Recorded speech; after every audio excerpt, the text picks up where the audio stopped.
দোল পূর্ণিমার দিন, হোলির দিন, হোলির উৎসবের দিন, রং বেরঙের আবির নিয়ে মত্ত যখন বাঙালি,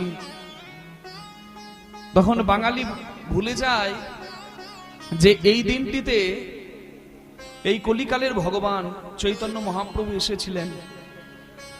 এই আবির্ভাব তিথিতে নিজের অহংকার তার চরণে, ভগবত চরণে সমর্পণ করে দিয়ে আত্মনিবেদন করার দিন সেই দোলের দিন, হোলির দিন। আপনারা জানেন অহংকারী হিরণ্যকশিপুর দর্প হোলিকাসুর দহন হয়েছিল সেই দিন। হিরণাক্ষ বৈকুণ্ঠের দরজার দারোয়ান, জয় আর বিজয়, অভিশাপ প্রাপ্ত হয়ে এলেন ভগবানের সঙ্গে যুগে যুগে শত্রুতা করতে। সত্য যুগে হিরণাক্ষ হিরণ্যকশিপু, ত্রেতা যুগে রাবণ কুম্ভকর্ণ, দাপর যুগে শিশুপাল দন্তবক্র এবং কলিকালে তারাই জগাই মাধাই রূপে গণ্য হয়। এই যে দৈত্য সম্রাট হিরণাক্ষ, হিরণাক্ষকে ভগবান উদ্ধার করেন শূকর রূপ ধরে বসুন্ধরার মান রক্ষা করার তরে। হিরণ্যাক্ষকে ভগবান যখন উদ্ধার করলেন, হিরণ্যকশিপু দাদার হত্যার প্রতিশোধ নেবার জন্য উঠে পড়ে লাগলেন।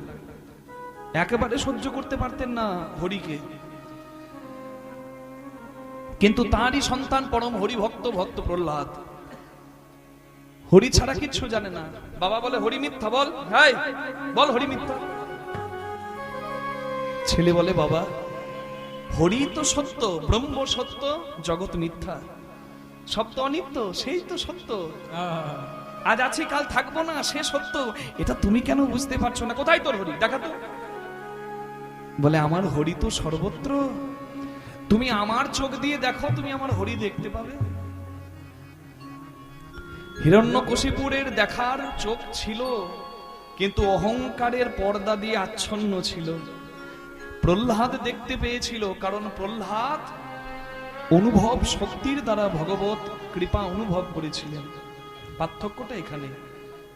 মুখ দিলে বোঝা যায় ভগবান আছে সর্বত্র, কিন্তু ভক্তির অনুভব যে দেবে সে ভগবানকে অনুভব করতে পারে। হিরণাক্ষ নিধনের পর হিরণ্যকশিপু হরি বিদ্বেষী হয়ে হরির সর্বনাশ চেয়েছিল, কিন্তু তার পুত্র হরিভক্ত,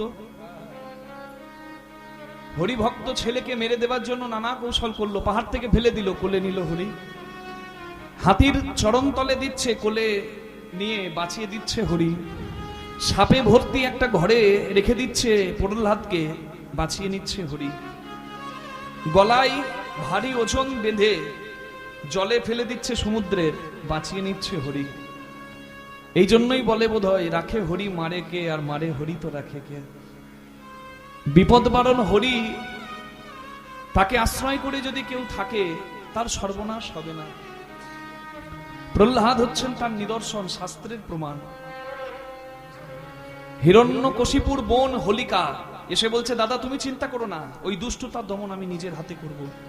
আমি ব্রহ্মার অভিশাপে একটা দৈব চাদর পেয়েছি, আমি আগুনে বসলে আগুন আমাকে ছুতে পারে না, তা আমি তোমার ওই কুপুত্রকে নিয়ে আগুনে বসবো, ও পুড়ে ছাই হবে, আগুন আমাকে ছুতে পারবে না।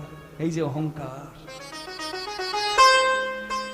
অহংকার নিয়ে ভক্ত প্রহ্লাদকে জড়িয়ে ধরে আগুনে বসলো হোলিকা।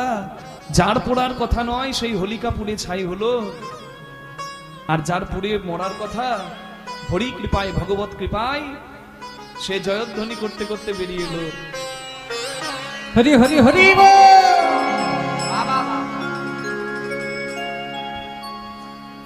হোলিকাকে নিয়ে হিরণ্যকশিপুর বড় অহংকার ছিল, কিন্তু ওই হোলিকার অহংকার পুড়ে ছাই হলো,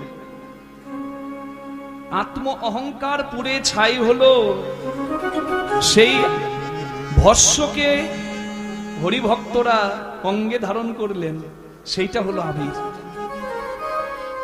সেই অহংকার চূর্ণ, সেইটা হচ্ছে হোলিকা দহন। হোলিকা দহন, তারপরে হোলির উৎসবে সবাই মেতে উঠে। এই যে হোলিকা দহন হলো, আর তারপরেই সেই অহংকার ভস্মীভূত হওয়ার চিহ্ন অঙ্গে ধারণ করে সবাই কৃষ্ণ দাস, হরির দাস রূপে নিজেকে ভগবত চরণে আত্মনিবেদন করলেন। এটা হচ্ছে শিক্ষা বাবা। শুধু তাই নয়, ভগবান কৃষ্ণ যেদিন অরিষ্টাসুর বধ করেছিলেন সেই দিনটাও ছিল হোলির দিন। তাহলে এত সুন্দর মাহাত্ম্য রয়েছে আমাদের এই হোলির উৎসবের দোল পূর্ণিমায়। আর সর্বোপরি আপনারা সবাই জানেন বাঙালির ভগবান, শুধু বাঙালির নয় কলিকালের ভগবান, কিন্তু আমাদের ঘরের পতিত পাবন শ্রী গৌরাঙ্গ মহাপ্রভু অবতীর্ণ হয়েছিলেন এই দোল পূর্ণিমার তিথিতে। তাই সবাই একবার গৌরাঙ্গ মহাপ্রভুর নামে জয় দিয়ে বলবেন, গৌরাঙ্গ মহাপ্রভু কি জয়, নিতাই চাঁদ কি জয়, নিজ নিজ গুরু মহারাজ কি জয়। দেখো গৌর এলো রে,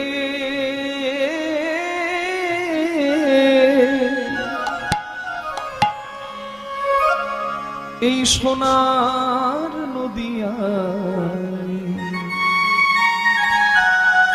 উলুধ্বনি এখনো সবাই দেয়নি, হরিধ্বনি শব্দ শোনা যায়। দেখো গৌর এলো রে, গৌর এলো রে,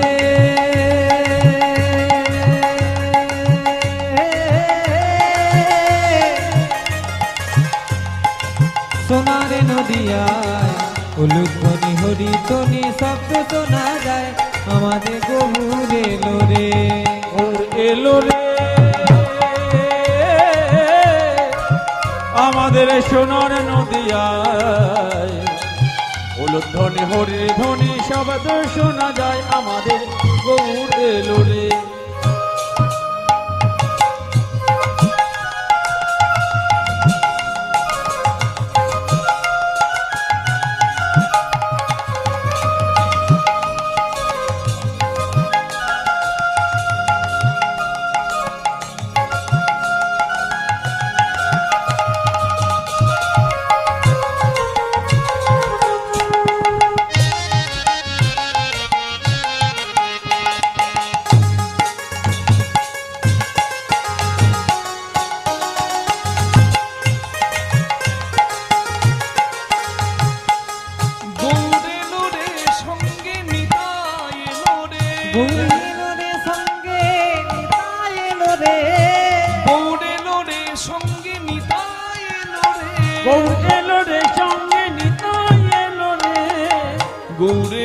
আমাদের সোনার নদিয়ায়, উলুধ্বনি হরিধ্বনি শব্দ শোনা যায়।